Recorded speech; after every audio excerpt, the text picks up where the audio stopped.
Саламатсыздарбы, урматтуу биздин каналдын окурмандары жана кадырлуу катталуучуларым. Аман эсенсиздерби? Сиздерди кайрадан каналыбыздан көргөнүбүзгө абдан кубанычтабыз. Бүгүн сиздерге турмуштун ачуу чындыгынан алынган, көзгө жаш алдырбай койбогон өтө таасирдүү окуяны айтып беребиз.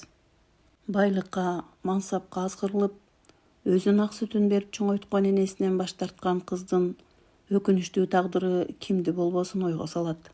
Видеону аягына чейин көрүп, өз пикириңизди комментарийге жаза кетиңиз. Каналга каттала элек болсоңуз, катталып, коңгуроону басканын да унутпаңыз. Ал эми биз окуяны баштайбыз. Күмүш апа айылдагы чакан мектепте өмүр бою башталгыч класстын мугалими болуп иштеди.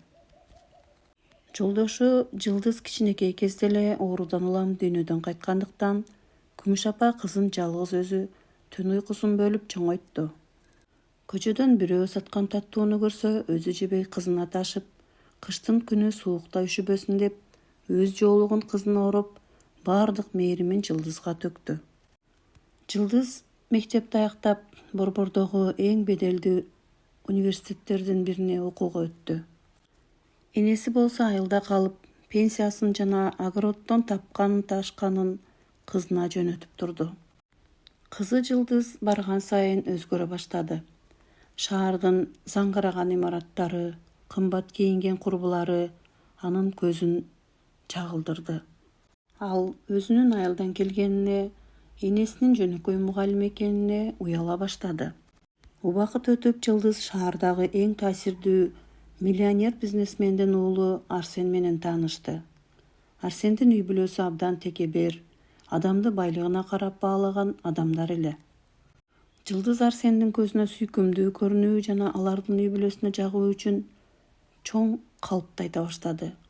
Ал өзүн «Менин ата-энем чет өлкөдө ири бизнес кылышчу. Тилекке каршы экөө тең авиакырсыктан каза болуп калышкан. Мен тоголок жетиммин» деп тааныштырды. Арсендин үй бүлөсү бул калпка ишенип, Жылдызга баш кошууга макул болду. Үйлөнүү үлпөт тою шаардагы эң кымбат ресторанда жүздөгөн атактуу меймандардын катышуусунда өтмөк болду. Тойго бир нече күн калганда, Күмүш апа айылдан кызына чалды. «Кызым, Жылдызым, айылдагы кошуналардан уктум. Турмушка чыгып жатыптырсың.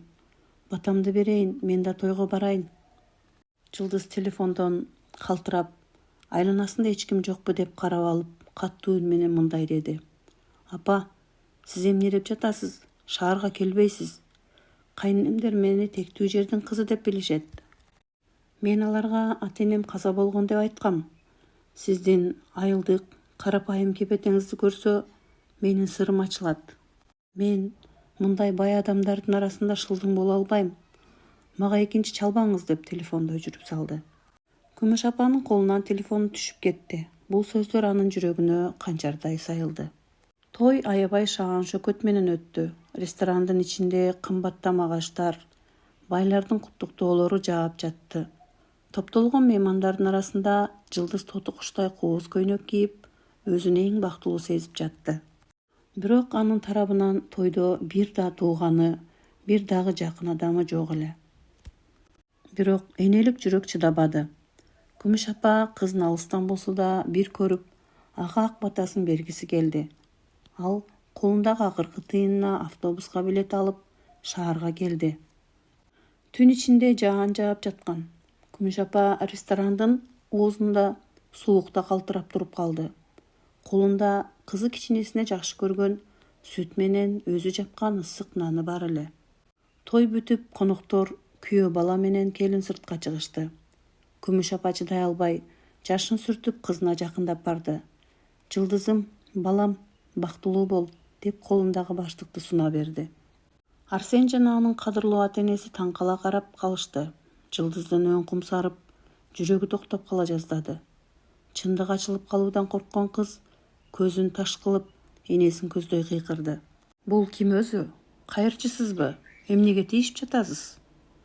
Мен бул кемпирди тааныбайм, өмүрүмдө көргөн эмесмин» деп айтып жиберди.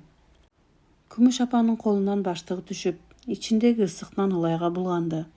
Эне көз жашын төгүп, кызынын байлык менен атак эңсеген үчүн өз энесинен танганын түшүндү. Ал унчукпастан башын шылкыйтып караңгы көчөгө кадам таштап кете берди. Арадан 6 жыл өттү. Жылдыз заңгыраган хан сарайда жашап, эң акыркы үлгүдөгү машиналарды айдады. Бирок анын жашоосу сыртынан жалтыраганы менен ичинен чыныгы тозок эле.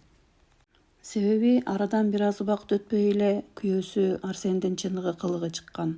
Ал ичип келип, Жылдызды себепсиз сабачу. Кайненеси болсо ага кызматчыдай мамиле кылып, сен биздин аркабыздан адам болдуң, үнүңдү чыгарба деп күн көрсөтпөдү. Эң өкүнүчтүүсү, Жылдыз канча дарыланса да балалуу боло албады. Дарыгерлер сиздин организмиңизде психологиялык катуу сокку бар. Ошондон улам бала токтобой жатат деген диагноз коюшту. Жылдыз ар бир түнү жалгыз ыйлап энесин эстеди. Энесинин мээримин, айылдагы чакан үйүнүн жылуулугун каалады. Бирок текебердиги тоскоол болуп, энесине барып кечирим суроого батын албады. Акыры бумеранг мыйзам иштеди. Арсендин атасынын бизнеси банкротко учурап, карызга батышты. Бардык мүлктөрү, хан сарайлары сот аркылуу тартылып алынды. Жакырчылык келгенде Арсен Жылдызды таштап, башка бай аялга кетип калды. Кайненеси болсо аны көчөгө кууп чыкты. Жалгыз, колунда эч нерсеси жок калган Жылдыз моралдык жактан таптакыр талкаланды. Көз жашын төгүп, акыры катасын түшүндү. Ал энесинин алдына барып, тизелеп, кечирим суроо үчүн айылга чыкты. Айылдагы эски үйүнө жетип келгенде, дарбазада чоң кулпу илинип турганын көрдү. Короону чөп басып кеткен. Көчөдөн өтүп бара жаткан кошуна Нуржамал апа Жылдызды көрүп токтой калды. Жылдыз, сенсиңби? Эмнеге ушунча жылдан кийин келдиң? Деди кошуна апа капалуу. Нуржамал апа, апам кана? Апама келдим. Бутуна жыгылып кечирим сурайм.